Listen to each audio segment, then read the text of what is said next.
All right, guys, here we're going to talk about Insatiable Season 1, Episode 2. Things kind of ramped up in this episode. I liked it, yeah. No, this show's pretty good. It's got like the characters are really coming together for me. Where I'm like, all right, I like what you're doing here. I was extremely skeptical about this show. What made you apprehensive? I just thought there wouldn't be enough there. Like, I don't like shows about people and their problems. Mm-hmm. And I'm like half joking when I say this, but like I like shows that have vampires or zombies or robots or magic or superheroes or like talking animals or something. And that sounds like I'm an idiot, but like I just need there to be something else more, right? Even like a Star Trek or something just so that we can have an excuse to show things that are extreme enough or like unrealistic enough that I'm interested, right? Okay. And one of the things in in those categories is like darkness. Like, I like a normal movie like Whiplash or something, or Gone Girl or whatever, that doesn't have a supernatural thing, but has like, oh, we're exploring and there's performances and people and dark human nature stuff. That's like on the list with vampires and zombies of things that I look for in like a thing. So this fills that niche for you? When she didn't light that guy on fire, I thought, this is not going to be willing to take it in episode 1. Yeah. When she decides not to light him on fire, I was like, oh, maybe we're not going to push this as far as I thought, and it's just going to be light and like, oh, Deborah's talking about you behind your back, like dumb stuff, and maybe we wouldn't be able to go far enough through with things. And it was like enjoyable and kind of funny, but I just felt like maybe there wouldn't be enough like connective tissue or like interesting stuff for me. Mm-hmm. But there is. Now it's these layers of blackmail and blackmailing the blackmailers and people actually dying by your voice and I wonder what else they could do. So like her like killing him that way could even still just be a cop out and like a one-off thing, and I'm fine with that too. Mm-hmm. But like honestly, I think overall, if we skip to the end, Bob reenacting the crime and like running around like the end laid in the bed with him. Yeah, running around like the end of Clue and just nailing him, and like the cop being like, that sounds like a confession, like all conveniently, right? The way it came together felt so like not real and good and just like fun, and I like it a lot. Bob using the props. Yeah. No, I'm like, I never trust a man with props. I never trust a man with props. Yeah, and like I didn't like rewind it, but I don't know if like they dubbed in the sound of the match or if he made it with his mouth, just like did a thing when he like lights the straw on fire or whatever. Yeah, no, I love it, and he actually falls down for real because he's too into it or something like that. Like everything was perfect because that character's fun and I like him. Like in the beginning, the running joke of him being a child molester or whatever. Yeah, and then he's like, I did not, and then his phone's ringing and it's her, and she's like, what, Bob? Like, what is this? And he's like, well, she was very nervous about school and I gave her a makeover.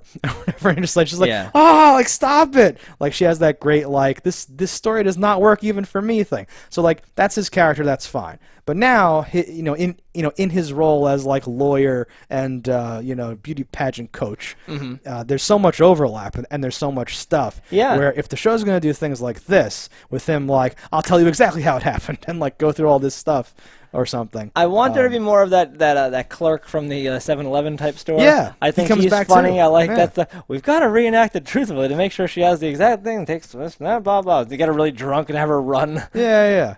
That's wonderful. She's getting her stomach pumped. Oh god. Oh yeah, the whole like and like that stuff too. Like okay, whatever you do, stay away from the hospital. And then it cuts back to her, and she's like, and it cuts wide, and then they're at the hospital. Yeah. Like those funny things are like enough where I'm like, okay, we're doing something here. It's not just gonna happen one after the other. No, there's a lot here. I love that. What is that guy's name? Bernard, the DA guy who's always shirtless for no reason. Oh, I think his name is Bob too, and it's really bothering me. I don't know what's going on really. It's something like Bob Boy Band Barnard or something. His last name's Bernard or Barnard or whatever. Yeah, whatever. Yeah. But it's like Bag of Dicks Barnard. I love how that keeps going. Barnard. Barnard. Yeah. Do not call him that. Okay, let's go. Whatever. I love that like his wife is at that dude's house ironing his shit, just like rolling around in his bed, touching all his shit. And I'm expecting there to be a thing where like there's a nanny cam or a security whatever, and they're like, "What were you doing in my bedroom?" Because was she drinking champagne in their bathtub fully clothed? Or what I don't know if she was drinking, but she was holding something. I forget what she was holding, but yeah, everything. Like, I'm just like, oh, it's amazing. Yeah, this montage of he's like, yeah, just lock up, thanks a lot, and just like leaves, and she's like, and like runs around their fancy ass house. No, she's good. Wonderful. I haven't seen her anything in a while that I thought was worthwhile. And this, I'm like, oh no, she's like the Drew Barrymore of this show. You know, and like Netflix is just snatching up these like like middle-aged like A-listy celebrities that aren't doing much at the moment. When you put it like that, it seems like such a winning strategy.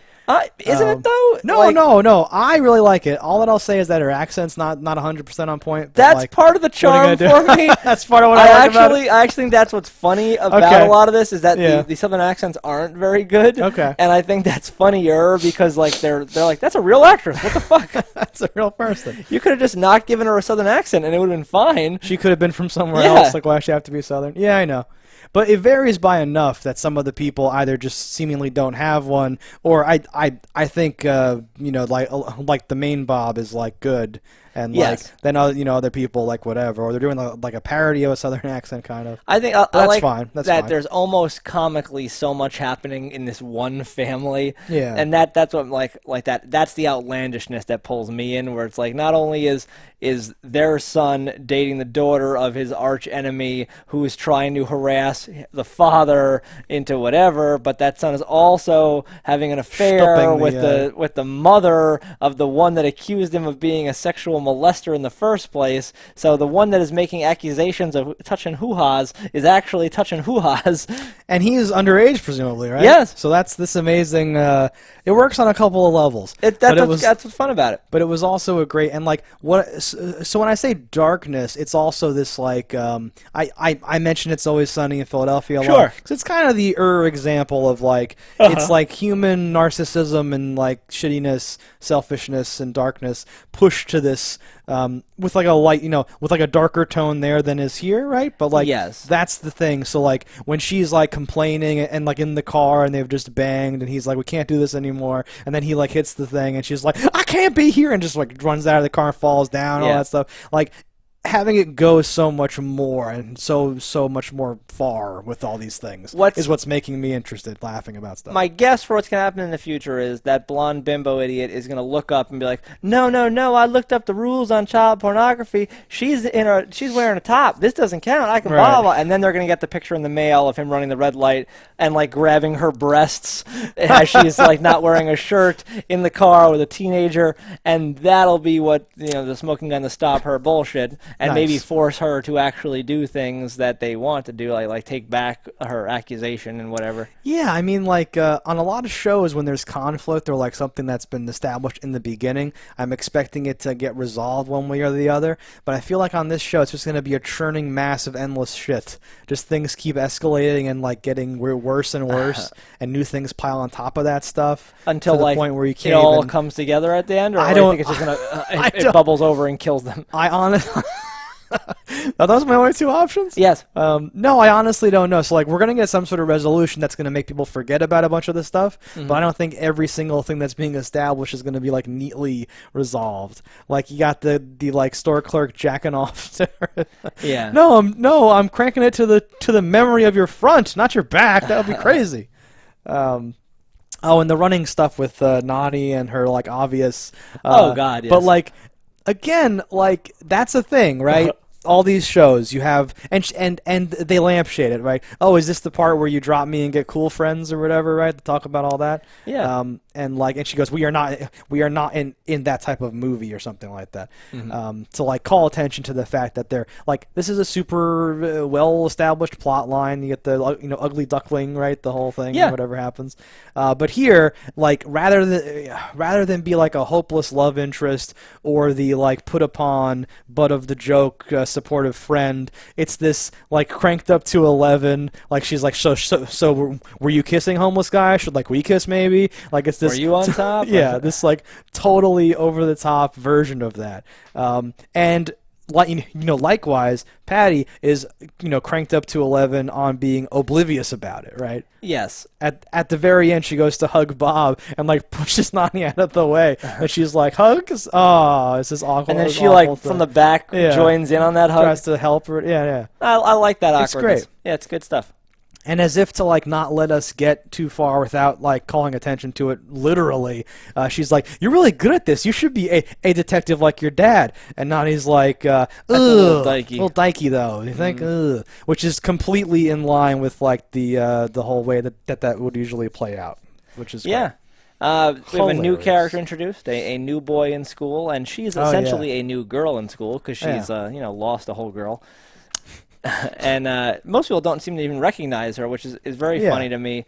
That like she doesn't like look that different. Well, because before it was just the same actress in a shitty fat suit. Or but whatever. like the way that like certain people hold weight differently, and how hers were, it was very slight in the face. It was more that her body was bigger. Her face isn't that different. She should have had glasses to just complete the entire the entire cliche or whatever. Like Bob's younger fat picture, his head looked bigger. Like he was. By the way, Blob Armstrong. Yeah, wonderful. Pretty good. No, and like people not recognizing her again. So like I don't want to speak too soon and like give them too much credit. Mm-hmm. But she's talking about revenge in episode 1. These girls don't recognize her, and we flash back to how they used to like abuse her, right? Yeah. Obviously, we're gonna befriend them and be like, "Oh, my name's Trish, right? Patricia or whatever. Oh, I'm from Wisconsin," and some weird shit happens, right? And then she plays into their hands and sets them up and does some horrible thing. That might still happen, honestly. Is my issue. Possibly. But so far, she's like, this is too much. This is weird. And leaves. That's amazing because you would 100% expect it to play out a certain way. Yeah, and I thought that girl that had stolen her donut was going to recognize her and go, "That's Fatty Patty." Yeah, and then cause it all to come crashing down or whatever. Yeah, yeah. But at the end of the day, is that enough to even cause it to come crashing down? Like, because you're beautiful now, you're skinny now, you're the attractive girl that's got a makeover from her coach now. And isn't now all that matters? Well, kids are cruel. Are we going to call you Fatty Patty because you used to be fat? That doesn't make sense. I mean, it doesn't make sense, but that's not how children work. You can get super awesome, and people just want they want their social rank to be higher than yours, so they'll crap on you for anything or whatever. But there's a certain point, especially if you're like, I think you're an attractive girl, where like you'd be like, "No, I win, bro. So sorry." No, no. Keep trying to call me Fatty. Well, but this is why people leave. So like, it's like more rare for it to happen or something like that. But like when you lose weight or get the braces off or something changes radically or whatever, sometimes it's like you would like in this, like, hey, like he calls out, "This is a fresh start." It's like if you moved or whatever, right? Some kids though move, and then the exact same thing repeats in like the new place or something like that, right? But that's why adults and people treat it like that, which is like, hey, it's a fresh start. You can be anyone now because you're stuck being whoever you were before forever. No, yeah, fresh start is a fresh start. To those kids. So I think that they could definitely, keep her, as the lower person of like whatever. The one girl says, "Just because you lost weight doesn't mean you can steal someone's boyfriend." And she's like, fuck. But it did appear like she could have stole that boyfriend. Oh yeah, she will, totally. He's like, no, Patty's huge. This is not Patty, obviously. Come on, what are you talking about? No one can lose weight in 3 months. It's ridiculous.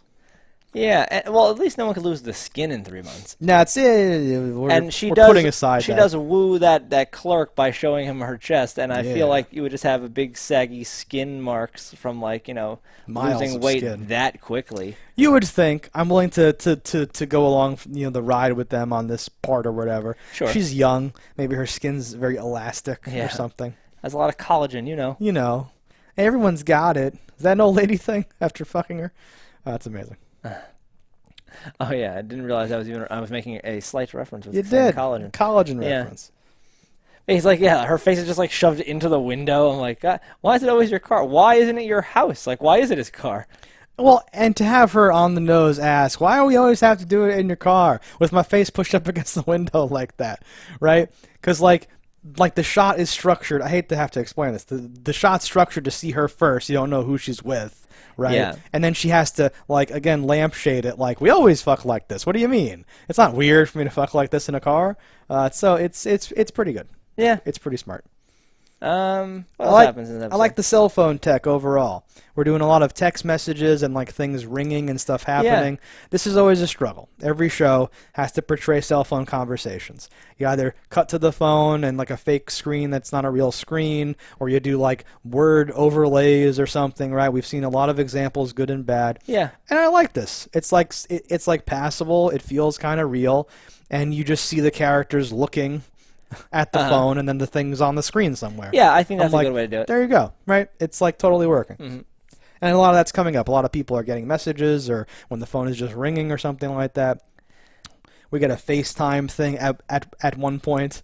Yeah, and, from inside, mid-burglary of a police station. Exactly. That's the way to do it. If ever I'm going to commit a crime, I want to stream that crime. I want to stream it. And you'd think if any place in a police station has cameras, it would be the entrance to a lockup. Yeah, exactly. That's a little clunky too. But what did she do? Did she actually end up saying, or she X'd off something on there? So she crossed off the word bra on the thing because Bob says, you can't just steal evidence, they log what's in all the evidence. And she goes, got it. And is like crossing off the word bra for some reason. I don't know what's going on. It turns out to be irrelevant because they have we have a confession from the guy who dies an hour later or whatever. I can't hate them for that because the show's not really about that. It's about the people and all that stuff. But yes, none of that makes any sense. Everything from the saggy tits all the way through to like the legal system and how this works or whatever. Yeah, but it's enjoyable enough. I watched it. I smiled. I laughed at the jokes. I thought things were good. Things do not have to make sense. When Bernard is taking off his shirt to go in there, he's like, it's covered in soot in there. I got a nice shirt your wife just ironed for me. Yeah. My wife ironed your shirt? What? Like, just when he's like, are you kidding me? Taking your shirt off again. Like, because that man is shirtless all the time. It's great. And I think it's very funny. Baywatch Bod Bernard. Baywatch Bod Bernard. No, I love it. And like finding out that he was a fat kid and this motivates his whole thing or whatever like that. Mm-hmm. I'm like impressed. This show has actually got some stuff going on. It's not like 10 out of 10 material. No, but it does have material. And most shows nowadays I feel like are so devoid of substance that it's a little refreshing to have something that I'm like, okay, this is a show that I could see being approachable to many types of audiences, and I'm like, it's actually got something there. It's got some teeth too. It's like, and that's lewd, probably it's mostly crass. being a Netflix show. It attaches itself to that type of aesthetic. When stuff happens, I don't feel like, oh, of course you're gonna do the whatever thing. I think like, oh, I'm just like in it or whatever, right? It's different. No, and this is a show where I could see myself having difficulty predicting things because of how like left things can go. How do we think things are going to go now? So, like, much like the end of episode 1. Well, I gave my prediction for what I think is going to happen with the lady and the black man, whatever. But like, aside from that, it could go anywhere. Big time. No, much like the end of episode 1, we have her swearing to get more revenge and liking revenge or whatever. No, revenge is a good thing, right? I do think she'll get with that younger, the new gentleman. Yeah. I wonder if he's intertwined with everyone. Oh, he says, my father's a preacher, et cetera, et cetera. Yeah. Whole thing. Yeah, no, I loved all the lunch table stuff and her figuring out where to sit and. What did she call the band people? Oh, like, I don't know. Those sadists, and like it was before they show what the band has put her through. So I thought that was hysterical, like just like in the band, those sadists. And if it would have just cut there, I would have laughed just the same. But then they were dicks to her. But I thought it was funny just to call the band sadists. That's pretty funny though when they were following her and like making the sounds for her or whatever the hell it was. Stomping around. The dude has the giant drum, and every time she takes a step, he goes boom.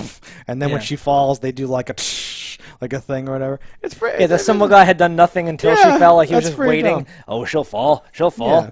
No, it's pretty good. Like there's other shows like this. It feels like this is not really what's happening. It's like how it's being remembered or how it's being told. There's a fantastic. That's just because of how outlandish it is. Exactly. But that's cool. Like it doesn't have to be this dry minute to minute exact thing, right? Yeah. I like stuff that is a little divorced from reality and can free itself up, right? Because you could be like, how'd she get there so fast? Why is he here? Oh, coincidentally, she's standing right there. But like, no, it's just this is just what's up. This is just what's happening. Yeah. Overall enjoyable. Looking forward to the next episode. Yeah, I'm shocked. I hope we continue to be outlandish and dark, in a way that I enjoy. We'll see. All right, guys, that's this episode. Let us know in the comments what you thought about it. Don't die in a fire, and we'll see you next time. Hello, internets. I just love watching JustDaggers. If you've enjoyed this video as much as I have, click that subscribe button.